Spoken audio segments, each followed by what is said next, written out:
Master artist Muazzez Abacı, who was recently hospitalized due to heart disease, passed away on her 78th birthday. Muazzez Abacı, the legendary figure of Turkish classical music, suffered a heart attack last week while visiting her daughter, Muazzez Abacı, in the United States. The tragic news came as a shock to fans who had followed her long and storied career with admiration and love. Known for her velvet voice, emotional interpretations, and decades of contribution to Turkish music, Abacı's passing marked the end of an era. Her death was confirmed by her manager, Taner Budak, who announced the heartbreaking news on social media, saying, "It is with great sadness that we lost our artist Muazzez Abacı on her 78th birthday.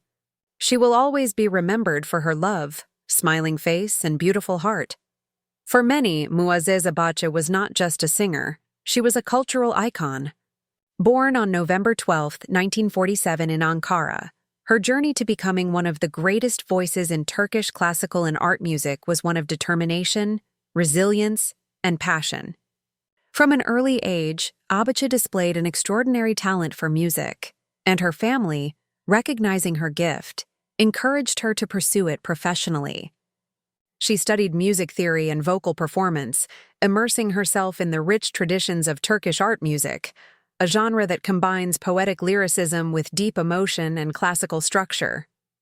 Her early teachers and mentors quickly realized that she possessed a rare quality, a combination of technical precision and emotional depth that could move audiences to tears. Throughout the 1970s and 1980s, Abacı rose to prominence as one of the leading voices of Turkish classical music.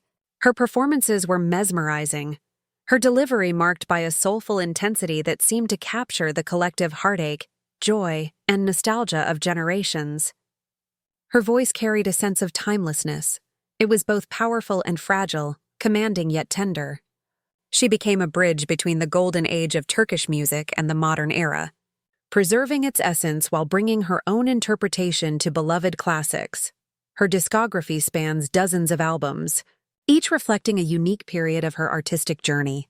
From her early works that paid homage to masters of Ottoman and Turkish art music to her later recordings that infused contemporary influences, Abacı always stayed true to the emotional purity of her art. Songs like Sensiz Saadet Neymiş and Bir Garip Yolcuyum became anthems for those who had experienced love, loss, and longing.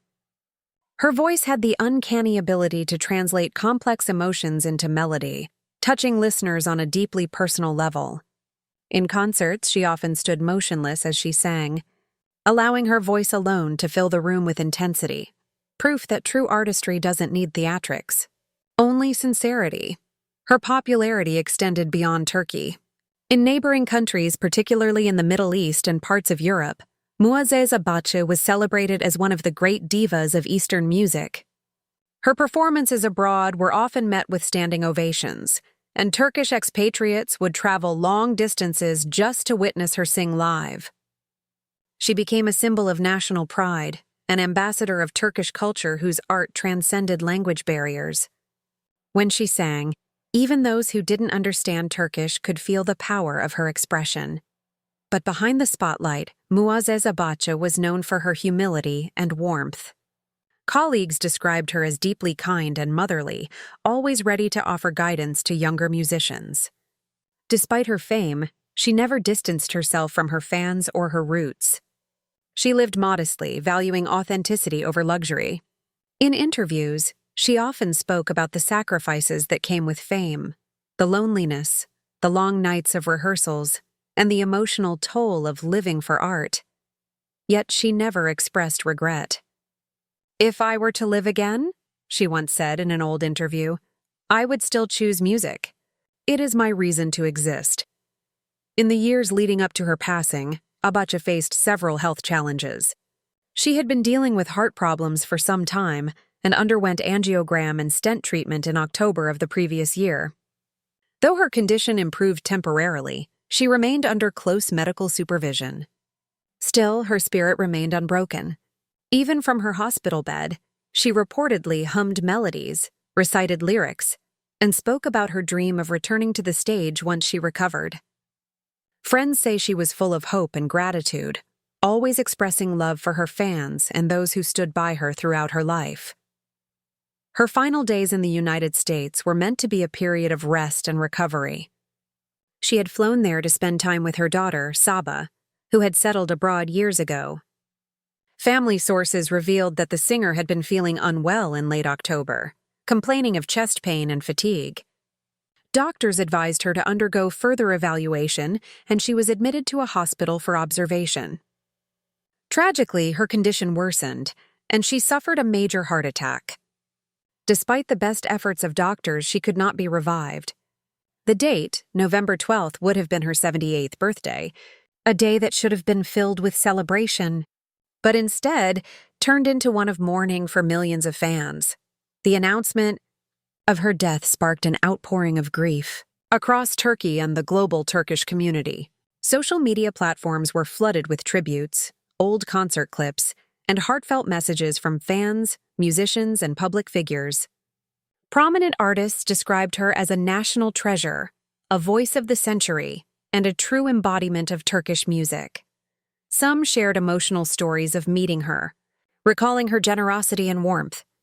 Television networks interrupted programming to pay tribute to her life and legacy, airing special broadcasts that revisited her most iconic performances. On the streets of Ankara and Istanbul, people played her songs in cafes, taxis, and homes, turning the entire country into a collective memorial to her memory.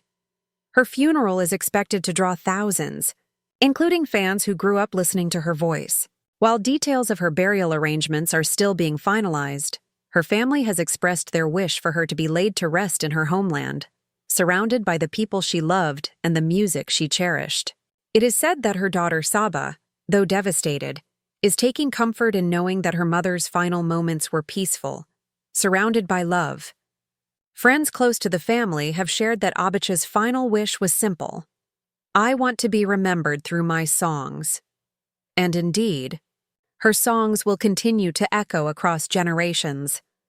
To understand the magnitude of Muazzez Abacı's loss, one must understand what she represented for Turkish music.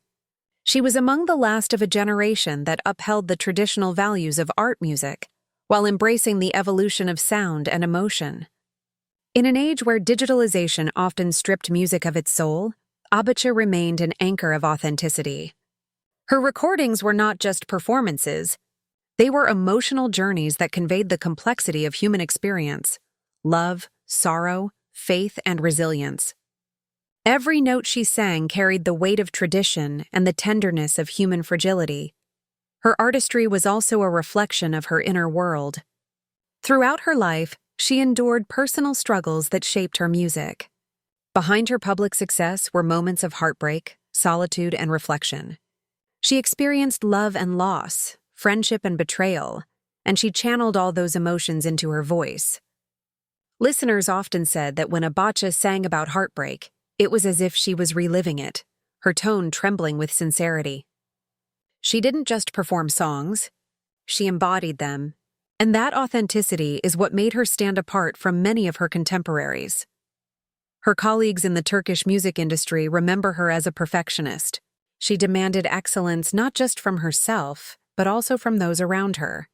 During studio sessions, she would sometimes record a single song dozens of times until every phrase, every breath, every ornament felt exactly right. Yet she was also deeply respectful of her collaborators, often crediting arrangers, lyricists, and instrumentalists for their contributions. She viewed music as a shared experience, not a solo performance, and that sense of collective artistry defined her career.